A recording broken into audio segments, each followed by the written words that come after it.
أنا قبايلي، أنا تركي، أنا عربي، أنا شاوي، أنا نظامي، أنا صحراوي، أنا تلي، أنا أسود، أنا أبيض، أنا علباي، أنا جزائري، أنا جزائري. لما الأوس والخزرج كان يقول الأوس أنا الأوس والخزرج يقول أنا الخزرج، كانت حروب طاحنة بينهم.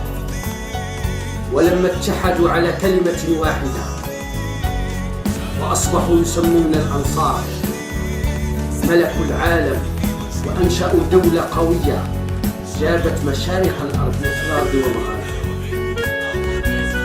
وجعلناكم شعوبا وقبائل لتعارفوا إن أكرمكم عند الله أتقاكم. أظن أنكم فهمتوا الدرس. والصح في الوحدة يقدر يكسر